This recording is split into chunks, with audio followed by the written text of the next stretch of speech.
Hey guys, it's Laurel, and it is July. June just ended, and I haven't posted in a minute because I've been at RTX all weekend, so I'm catching up. Me and Caesar are catching up, but you guys know what that means. It's time for another Blam Blam Blam Blam Blam monthly favorites video. If you guys have never seen one of these videos before, maybe you need to hit that subscribe button because maybe you're new here. Don't forget to hit that bell button if you want to be notified when I post new videos. Anyways, every month we like to talk about our favorite things that happened in a month in a form of a virtual gratitude journal. These could be things that happened, products I use, music I listen to, etc.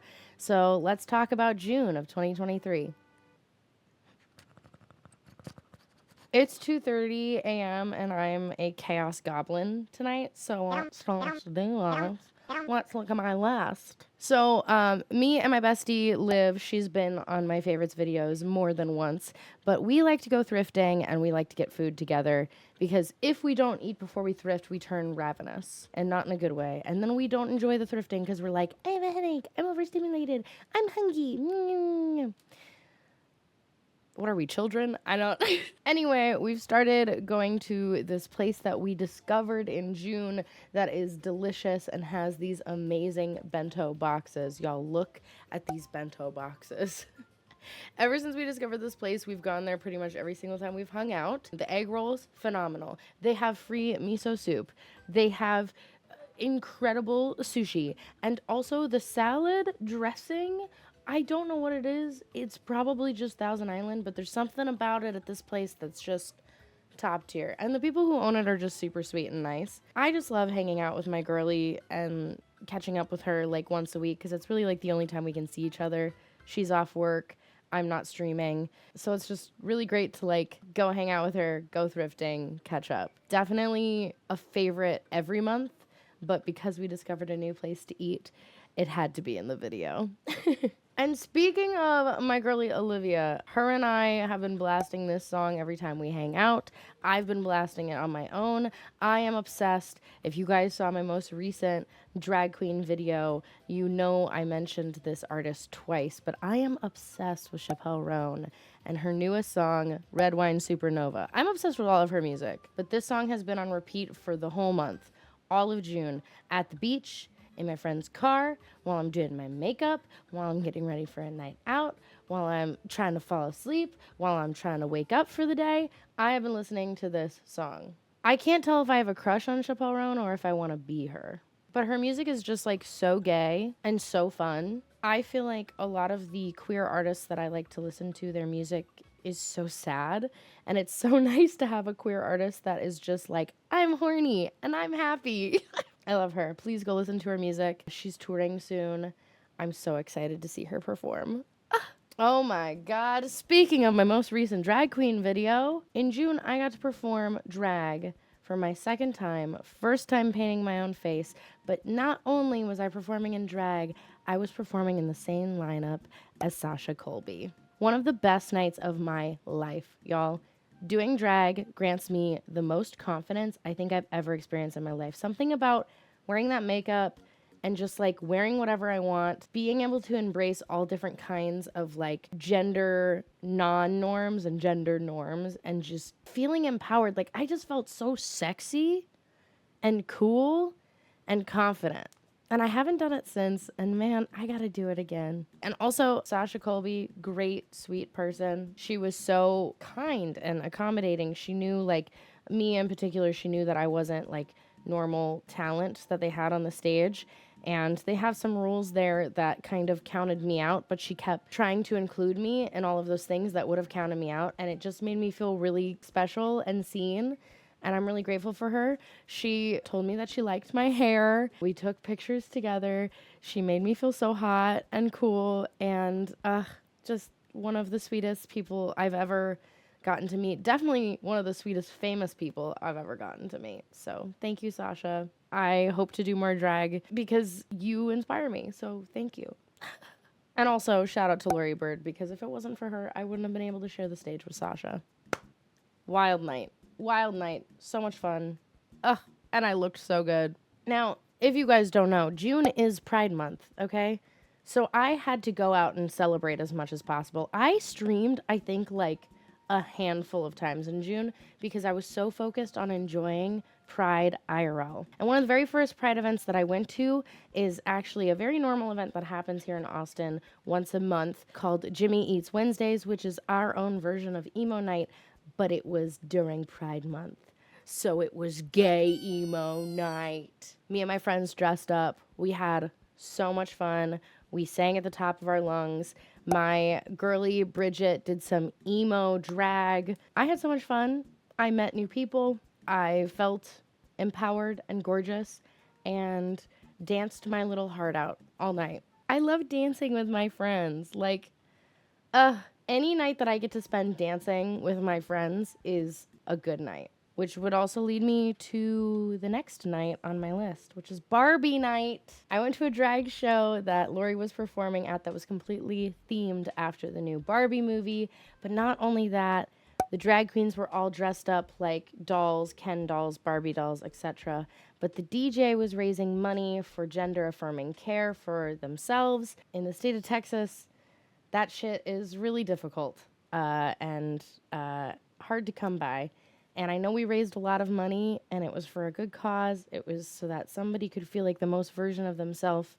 And I just had so much fun. Some of my friends who I don't usually get to see out also came out and danced with us all night. Such a good night. Such a feel-good night. We got to dance and get sweaty and gross. And I think we were out till like 4 a.m. that night. But it was worth it. It was so worth it. Danced for a good cause. Love that shit. This is so funny that it's on my favorites list because it's something that I did on accident. One of my favorite days that I spent in June, it was like so peaceful. I was relaxed all day. I was just taking care of myself. I got a good workout in. I did some journaling. I went for a walk. I was cuddling up with Isley. Like, it was just such a good day. And it took me until like 7 or 8 p.m. to realize that I had been on Do Not Disturb all day. My phone betrayed me. I had so many messages and emails that I missed. And the reason I had a good day was because no responsibilities, no stress, no anxiety, nothing to compare myself to, no social media whatsoever pinged me on my phone. At no point was I looking at my phone. It was like the best mental health day I had had in months. Anyway, I recommend putting your shit on Do Not Disturb every once in a while. Ooh, okay, I'm so excited to talk about this next thing on my list. It is something that I watched in the month of June, and I haven't stopped, like, loving since. Like, I'm filming this now July 12th, and I'm still kind of gushing over this thing that I watched. Y'all know that I recently went through a breakup, and sometimes it's really hard for us to, like, watch, like, romantic shit after a breakup, and I was having a hard time watching anime because that was something I watched a lot with my ex-partner. I saw this show, it popped up on Netflix, and I've seen the trailer for it like once or twice, and I was like, I don't know, this either seems really good or really bad and cheesy. And when I went through Queen Charlotte, all these like Queen Charlotte little like TikToks were showing up on my reels and on my TikTok and Instagrams and blah, blah, blah. And it would also show this other show as well with like interviews with the actors and stuff. And I was like, why do people like this so much? Like, maybe it's good. And I've always been trying to like get into more like K-drama stuff. And after knowing nothing about the show, just seeing the little preview, I thought this was a K-drama. So I clicked it.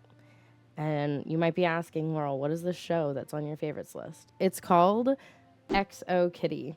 And some of you guys might see this and be like, Laurel, this is not the first thing that you should be watching because this is a spinoff. This is a series. Bitch, I didn't know that till I finished the whole season. I watched this whole entire show not knowing it was a spinoff. There were like little moments where I was like, I don't get this. But it's fine. I'm going to keep watching. Because the main character, Kitty, would reference characters from the movie series that this is a spinoff of. This show is a spinoff of the series To All the Boys I Loved, or To All the Boys Who Once Loved Me, something like that. You see the picture. Caesar's corrected me. This is the series. It's phenomenal. But I didn't know that at the time. I started with the spin-off series.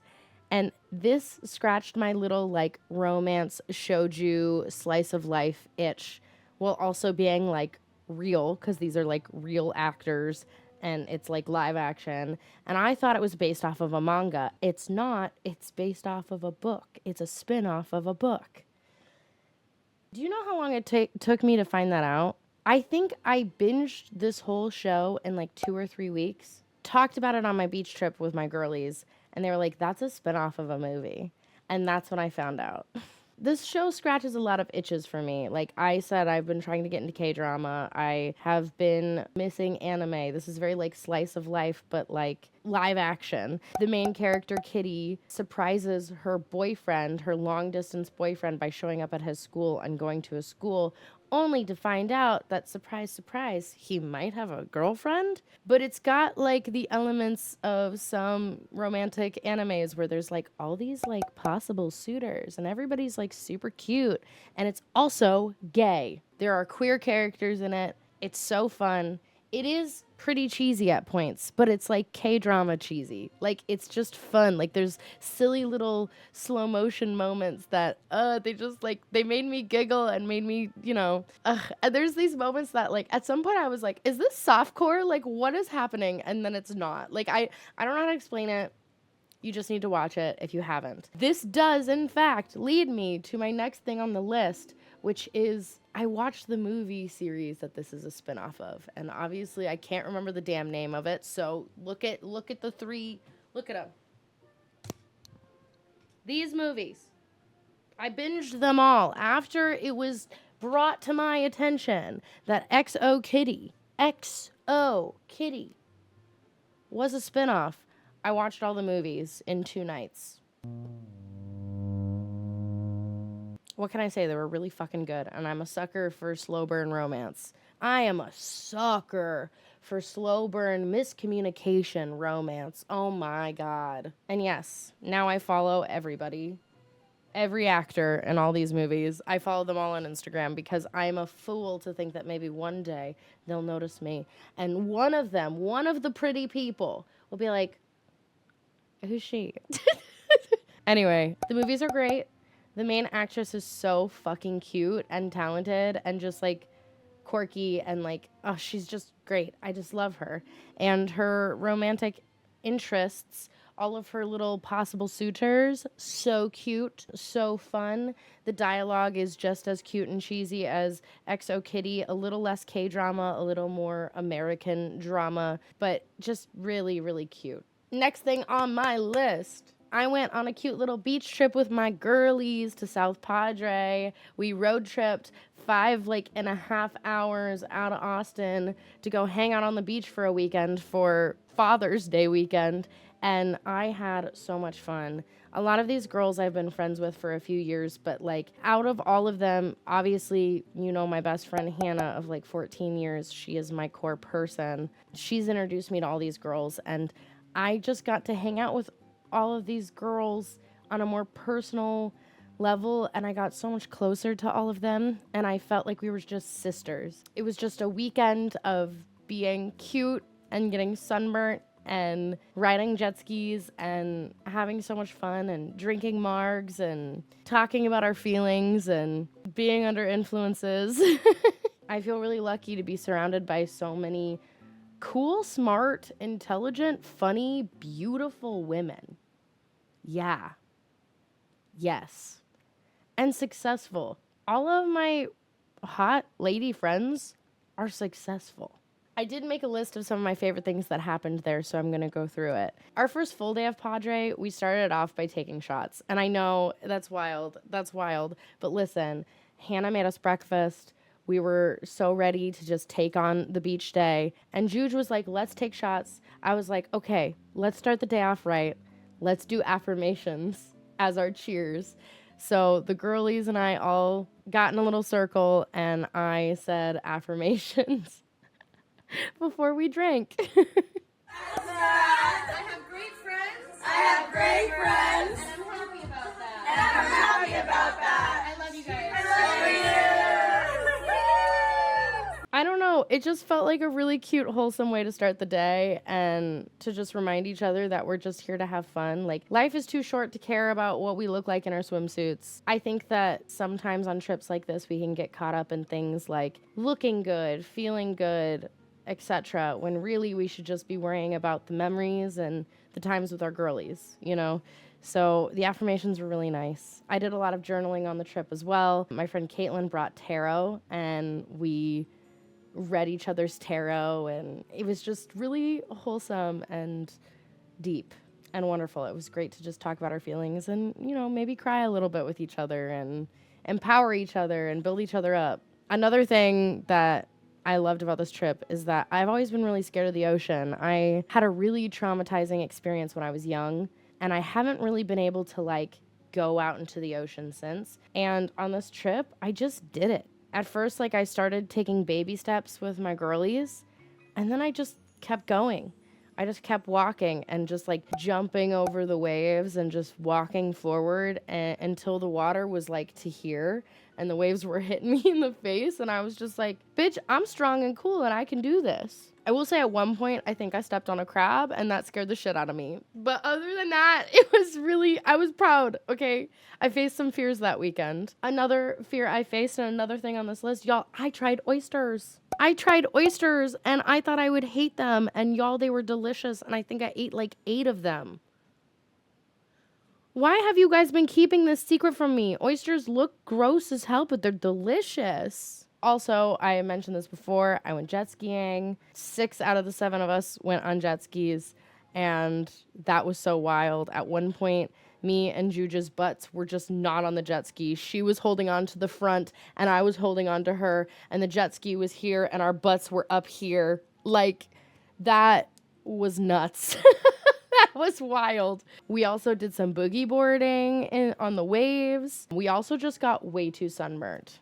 Like, way too sunburnt. One of my very favorite memories from this whole trip, though, is I remember my friend Molly running out into the ocean with this little waterproof speaker attached to her swimsuit top, and it's playing Jackson 5, and she's running out with her drink, and all of us are in the ocean with our drinks, and we all just started singing I Want You Back by Jackson 5 at the top of our lungs. There's all these people on the beach looking at us like, what the fuck? And we're just like jamming. Like,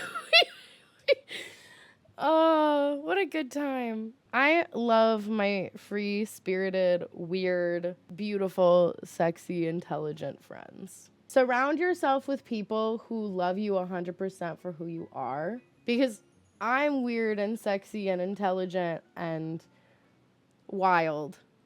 And now that I'm opening myself up to people like that, I'm making friends with those kind of people. And I just had one of the best vacations of my entire life with them. I'm not gonna cry. Not gonna cry.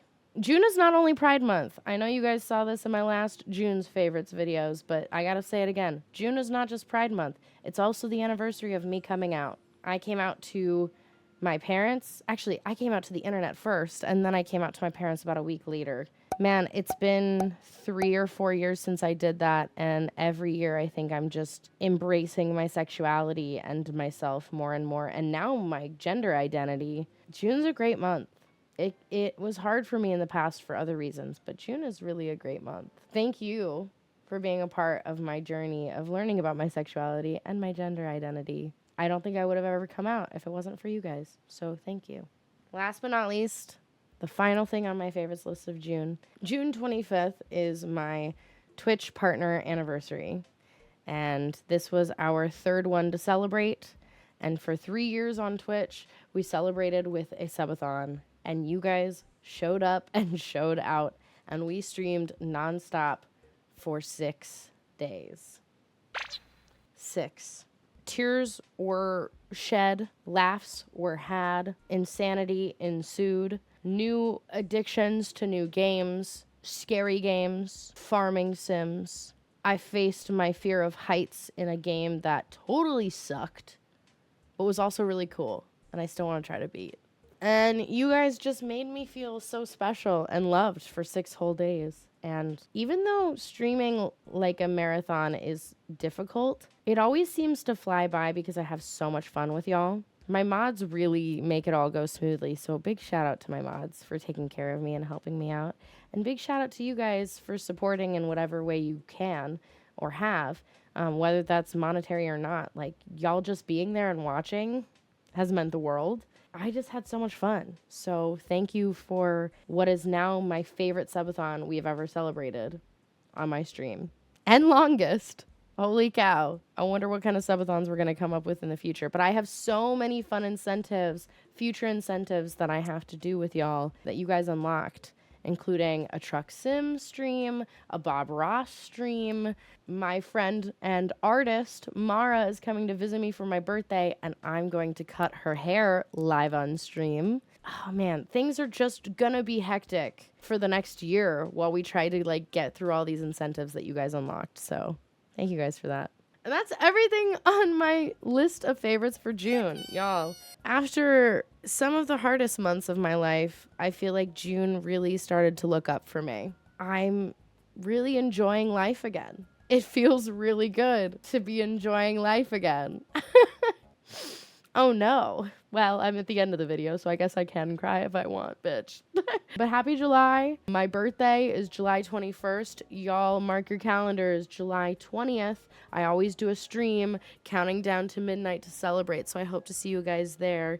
If you guys enjoyed this video, please don't forget to leave a like, and absolutely consider following me on all these other social medias, just like Twitch. I post all the time, and I'd like to see you guys not just here, but also here. And please don't forget, if you guys have been keeping track of your favorites and your gratitude throughout the month, I'd love to see it in the comment section below. Let me know what you're grateful for. And I'll see you guys on the YouTubes later, skaters. Let's share our gratitude together, friends.